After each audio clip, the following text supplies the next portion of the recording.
अनुसूचित जनजाति की तरह आरक्षण की मांग को लेकर ओबीसी वर्ग ने राज्यपाल के नाम कलेक्टर को सौंपा ज्ञापन। जिला मुख्यालय में अन्य पिछड़ा वर्ग से जुड़े लोगों ने ओबीसी महासभा के बैनर तले जनसंख्या के आधार पर जनगणना और अनुसूचित जनजाति की तरह आरक्षण की मांग को लेकर रैली निकाली। रैली में शामिल लोग कलेक्ट्रेट तक पहुंचे। यहां आकर उन्होंने महामहिम राज्यपाल के नाम अपनी मांगों का एक लिखित ज्ञापन कलेक्टर को सौंपा। इसके बाद मीडिया से बात करते हुए मांगों के विषय में बताया। उनका कहना है कि देश में ओबीसी वर्ग की जनसंख्या सबसे अधिक लगभग 75% है। उनके वर्ग के लोगों के मतदान से ही देश प्रदेश में सरकारें बनती रही हैं। इसके बावजूद पिछड़ा वर्ग के लोग सबसे अधिक शोषित हैं। उन्हें न तो आरक्षण का लाभ मिलता है, न ही आरक्षित वर्ग की तरह शासन की योजनाओं का लाभ मिल पाता है। इस वजह से पिछड़ा वर्ग समाज से जुड़े गरीब और जरूरतमंद परिवार के लोगों की समस्याएं काफ़ी बढ़ गई हैं। हमारे बच्चों का भविष्य उच्च शिक्षा और नौकरी में आरक्षण न मिल पाने की वजह से खराब हो रहा है।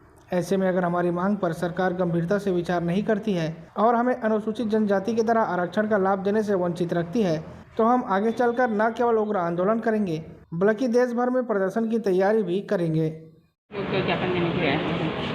मैं अरुण कुमार स्वर्णकर, निवासी कोतरा रोड, सुनिए नगर, रायगढ़। हम लोग ओबीसी से हैं। ओबीसी का डेलीगेशन है। ओबीसी कहने से अदर बैकवर्ड कास्ट, कुछ अन्य पिछड़ी जातियाँ।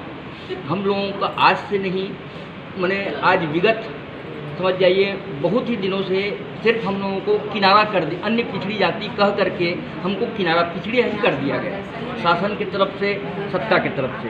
तो हम लोग अपने हक की लड़ाई कहने का मतलब ये है कि आज हम ब्राह्मण, ठाकुर और क्या बोलते हैं अग्रवाल, इन 3 जातियों को छोड़ करके बाकी जितनी जातियां हैं वो सब ओबीसी के अंतर्गत हैं।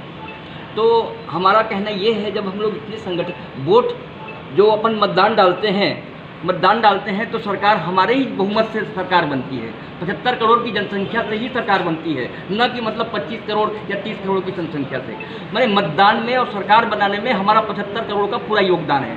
तो क्यों ना हमको शासन की योजनाएं हैं जो बनती हैं हितग्राहियों के लिए, हम हितों के लिए, गरीब का मकान आवास योजना है, नल जल योजना है, राशन की योजनाएं हैं, मकान की योजनाएं हैं, ये सब योजनाओं का लाभ अगर हमको नहीं मिलेगा, सबसे पहले हमको आरक्षण का, उच्च शिक्षा में हमारा कहीं पर हमको कोई प्राथमिकता नहीं है।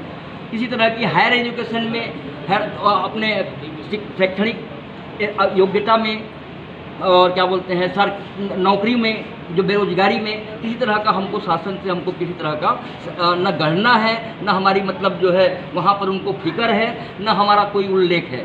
तो जबकि सिर्फ सरकार बनाने के समय हमारे पास वो लोग आ जाते हैं। क्या मांग लेकर के आए हैं हम लोग आज जो है ना, एक तो जातिगत जनगणना को लेकर के हम लोगों ने, हमको जो जनगणना में शामिल हो, हमको जनगणना में लिया जाए, हमारा मतलब महत्व समझा जाए। जब हम मत देते हैं तो हमारा महत्व समझा जाए। इस मांग को लेकर के हम लोग आज इकट्ठे हुए। आरक्षण को लेकर जनगणना हुआ है, जनगणना होना है, उसका सर्वे भी किया जाए, कोई छूटा तो नहीं है, उसके मतलब रिपीट करके उसको अपडेट किया जाए।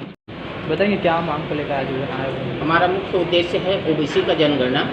जितना हमारी संख्या है ओबीसी का, उस हिसाब से हमें प्राथमिकता मिलना चाहिए, उतना हमें आरक्षण मिलना चाहिए। और वन विभाग में भी कई ऐसे तेंदुपत्ता है और बहुत सारे समस्या हैं। पढ़ाई के क्षेत्र में हमारे बच्चे पढ़े लिख करके भी नौकरी में पात्रता नहीं मिल पा रहा है, जबकि ऑलरेडी उनको पूरा मतलब उनका टोटल क्वालिटी है, मतलब परसेंटेज है, उसके बावजूद आरक्षण की वजह से हमारा बच्चा जो है फेल हो जाता है। 70% हमारे बच्चे के है, 70% वाले तो ना लग करके 65%, 55% वालों को लग रहा है, और हमारा बच्चा जो है रिजेक्ट हो जा रहा है। आगे क्या करेंगे? मांग पूरी नहीं होगी, आगे क्या करेंगे? हाँ। आगे हम लोग करेंगे, प्रदर्शन करेंगे, आंदोलन करेंगे पूरा भारत में, पूरे छत्तीसगढ़ के ही नहीं, पूरे भारत में। हमारा जब इतना संख्या है, 55% संख्या होते हुए पर भी 100 में 55% ओबीसी वालों की संख्या है, उसके बावजूद भी हम लोग इतना पिछड़े हुए हैं। तो खाली सरकार बनाने के लिए ही नहीं है, हम लोग जितना हमारा संख्या है उस हिसाब से हमें आरक्षण मिलना चाहिए। यही हमारा मुख्य उद्देश्य है। हमारे बच्चे के लिए भी हॉस्टल होना चाहिए, मेडिकल कॉलेज होना चाहिए।